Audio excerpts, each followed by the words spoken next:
Buenas noches para todos. A continuación presentamos las tecnologías de captura directa de CO2 de la atmósfera y océanos. Mi grupo está conformado por Luisa Serrano, Andrés Torres, Jorge Galindo y quien les habla, Fernanda Ramírez. Hablando de en qué consiste el ciclo del carbono, este ciclo consiste es un ciclo biogeoquímico en el cual se describen los movimientos del carbono a través de la biosfera, litosfera, atmósfera e hidrosfera. Este elemento, el carbono, es uno de los elementos más abundantes en la Tierra. El ciclo como tal se subdivide en dos ciclos, uno de ellos es el biológico del carbono y el otro es el biogeoquímico.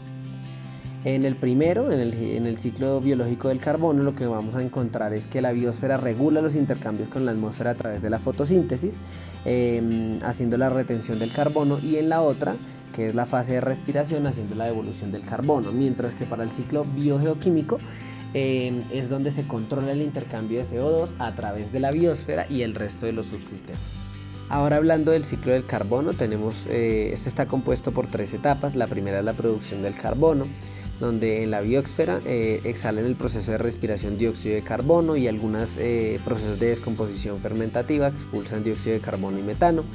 La hidrosfera también emite dióxido de carbono por variaciones térmicas y en la litosfera por erupciones volcánicas. Para el caso de la síntesis del carbono, esta es realizada por medio de organismos fotosintéticos como plantas, algas y ciertas bacterias. Durante la fotosíntesis, la combinación de ese dióxido de carbono con agua y energía lumínica es transformada en materia orgánica y oxígeno. Y para la última parte, la fijación del carbono se almacena en los sumideros de carbono. Estos son depósitos naturales o artificiales, que algunos de ellos son los océanos, la biomasa vegetal y animal, algunas rocas sedimentarias. Y la destrucción de estos depósitos pues aumenta la concentración de carbono en la atmósfera. El dióxido de carbono disuelto en la hidrosfera se almacena mejor a bajas temperaturas y se tiene que los océanos son considerados los mejores sumideros de carbono para la fijación de este. La importancia del ciclo del carbono radica en que el carbono es vital para el funcionamiento de la biosfera y para regular el clima de la Tierra. También, cuando se altera el ciclo natural del carbono y se aumenta su presencia en la atmósfera, entre otros aspectos, se empeora el efecto invernadero.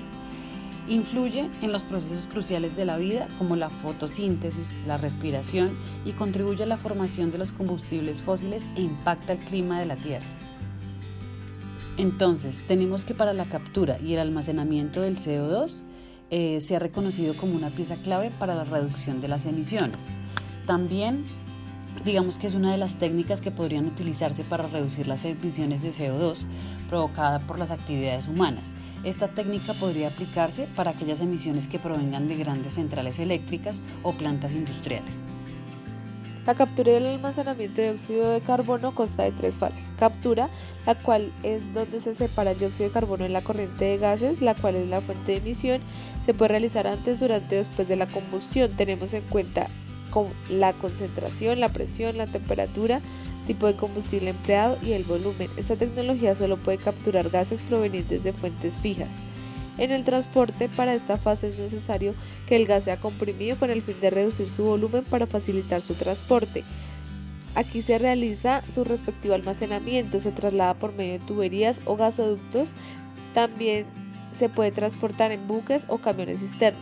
Por último, el almacenamiento se realiza en la formación con las características adecuadas para su acopio, ya sea en una zona geológica u oceánica. Los principales yacimientos agotados de petróleo o gas, formaciones salinas profundas, capas de carbón no explotables o profundas, y la inyección se realiza a más de 800 metros de profundidad. Para captar el dióxido de carbono hay tres métodos principales. Posterior a la combustión, donde se separan los gases producidos por la combustión, en el aire normalmente utilizamos un solvente líquido. Previo a la combustión se procesa el combustible primario en un reactor con vapor de aire u oxígeno para dar resultado una mezcla que consiste en monóxido de carbono e hidrógeno. Y oxígeno gas.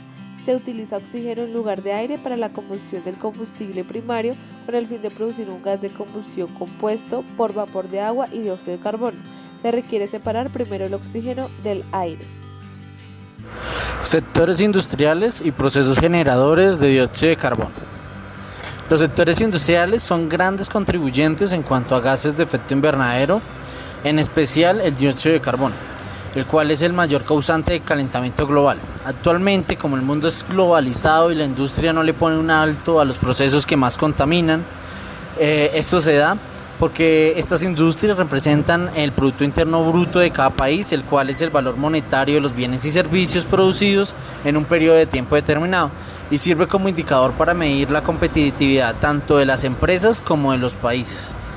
Entonces es de gran importancia saber cuáles son las industrias específicas que producen esta gran cantidad de dióxido de carbono, pues para asimismo mirar cuáles son los efectos negativos que tienen y poder poner implementaciones que los mitiguen. De los sectores industriales que más producen contaminación por CO2 tenemos por ejemplo el sector de la construcción o cemento, que contribuye con el 8% de la producción mundial de CO2. También tenemos el sector energético, que contribuye con el 35% de la producción mundial de CO2 por actividades como la producción de energía con carbón, por venteo y la quema de gas en la producción de petróleo.